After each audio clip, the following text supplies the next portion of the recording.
Before the video starts, I'd like to show off two cards that I recently got that are up on my eBay. This first one is a prismatic Jaden Daniels rookie. I'm so sorry that the camera glare is the way it is. I don't know how to fix it. But as well as a 2020 Panini Illusions Shining Stars PSA 9 of the GOAT himself, Tom Brady. If you're interested, on my eBay along with all my other card listings, so if you enjoy sports cards, head on over there. Willing to negotiate on everything. And as always, enjoy the video and go Hawks.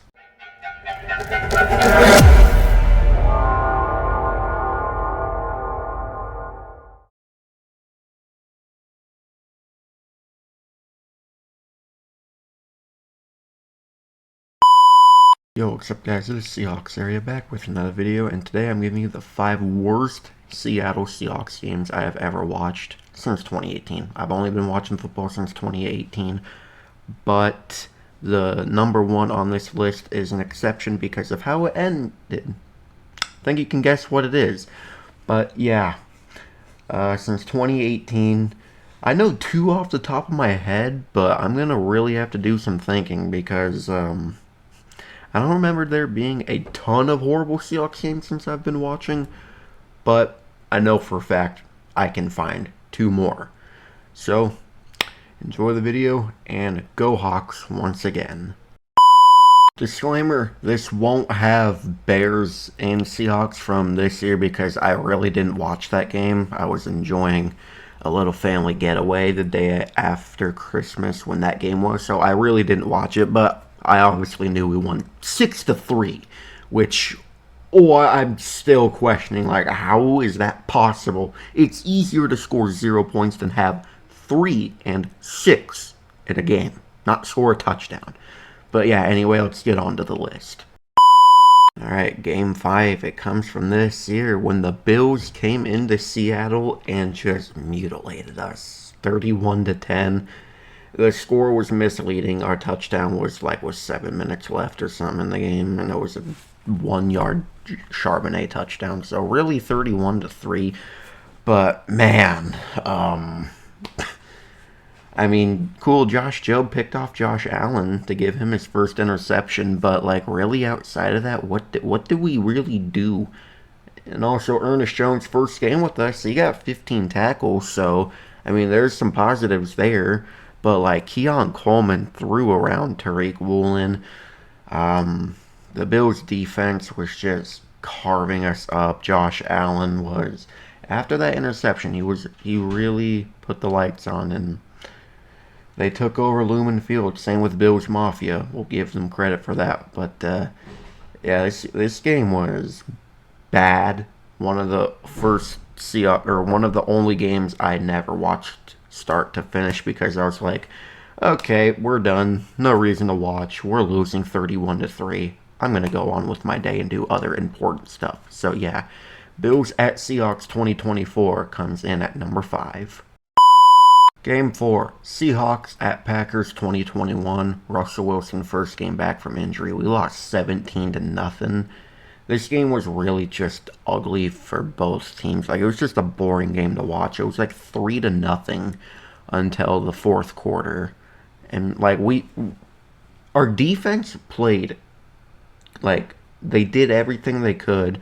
They held the Packers to 3 until AJ Dillon just started to, yeah, if you watch that game, you know what I'm talking about. Until AJ Dillon just decided to just say, oh, we're playing a football game. Time to run down your throat. Pretty much what he did. Russell Wilson, I don't really think he should have came back for that game. It was cold, rainy, wet, frozen tundra, November Packers football. Pretty sure it wasn't in November anyway. Maybe December, I don't really remember. But yeah, our offense really didn't do anything, and Russell threw an end zone interception to Kevin King or Eric Stokes, someone in the front left corner of the end zone, and Metcalf was just behind it, and I was just like, what in the are you doing, bro? But yeah, that game was ugly. I hate playing the Packers. I really just do, but yeah, that game comes in at number 4. Game 3, Packers at Seahawks 2024. We lost 30-13. Josh Jacobs, another edition of him just mutilating us because that's what he does every time he plays us.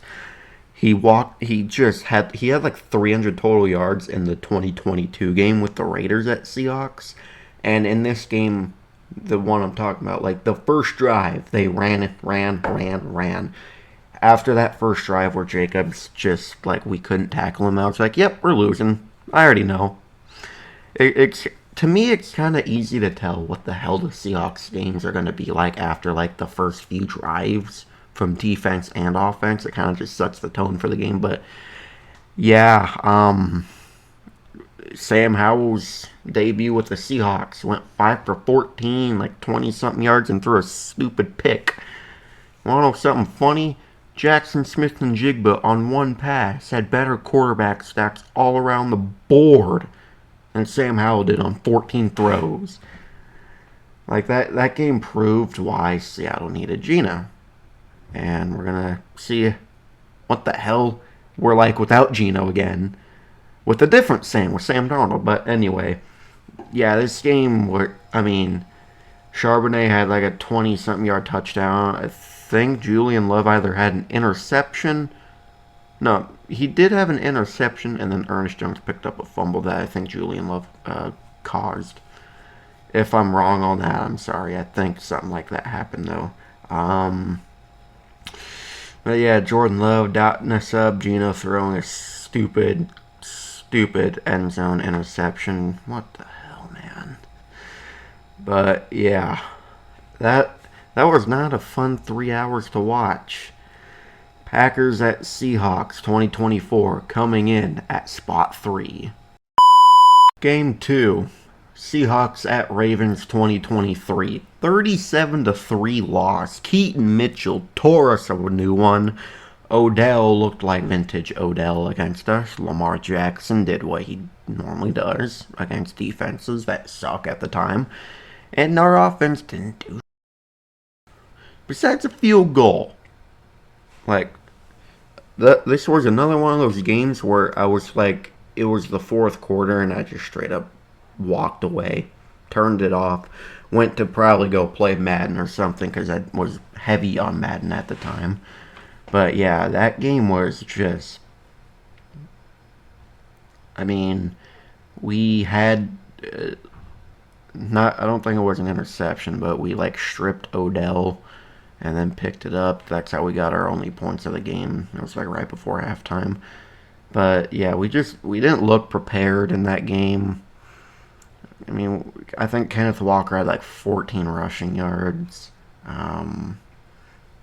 If I'm going to take a guess, I would guess Justin Tucker had more kicking yards than we had offense yards, which at that time didn't sound unreasonable because he was still the best in the league. But yeah, just another edition of Seahawks not being prepared against legitimate teams, and another edition of the Seahawks defense letting the most random player out of nowhere get like 30 fantasy points against them, because that's the motive in Seattle. That's the motto in Seattle.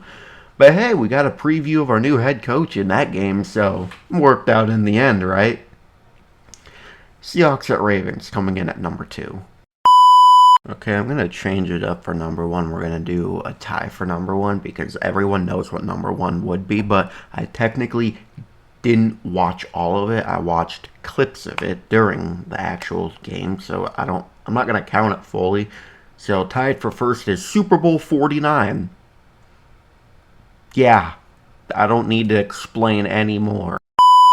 And the real number 1 worst Seattle Seahawks game I've ever watched since 2018 when I started watching football. This might come as a little bit of a shock.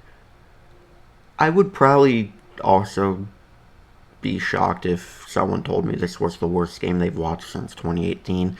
But it's the wild card game. Seahawks and Rams 2020 season, 2021 when the game happened. But yeah, in a game where we were playing John Wolford for a little bit. And then Jamal Adams literally sent him to the hospital with like a neck injury. That was disgustingly scary.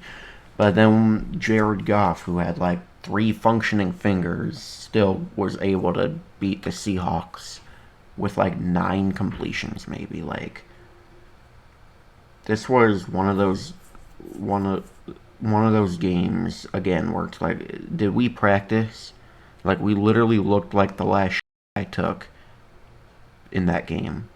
I don't. Maybe because it's the division rival. That's why we played horrible. Maybe because the 12th man wasn't there. That's why it was horrible. Also, because Aaron Donald just terrorizes the Seahawks every time he played us. All could be all that, but like, dude, Cam Akers ripped us a new one. Robert Woods ripped us a new one. Cooper Kupp ripped us a new one. 3-finger Jared Goff ripped us a new one. Russell Wilson threw a retarded pick six. Just it was just a brand of Seattle Seahawks football. That's really all I can say for this. But like, a lot of America probably thought Seattle should have just bent the Rams over and just smacked them with a belt for 3 straight hours, but no, it was the reverse. I know it was like 30-20 or something. That score's deceiving. We got our ass kicked in that game, fair and square. That was horrible game, and I remember literally when I got home from the game, because we went to like a family friend's house. I literally just for like 30 minutes, kind of what I did after the Seahawks season was like pretty much over, when I was just sitting and talking for 30 straight minutes at a camera, unedited, just posted everything I said. I kind of did that and just posted it on Facebook. I sounded pretty much the same, even though I was like 13. Yeah, I've actually sounded like this since I was like 9 years old. I really hate it.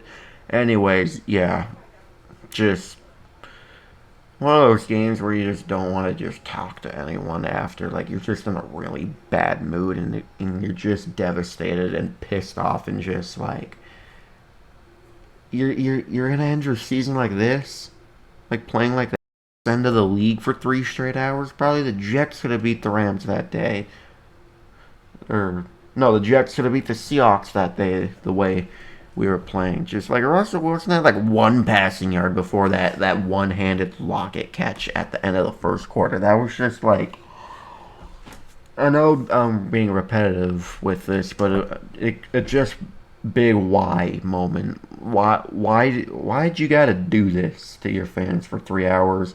Why'd you have to let an injured Jared Goff BTA your defense? Just a big ol' why?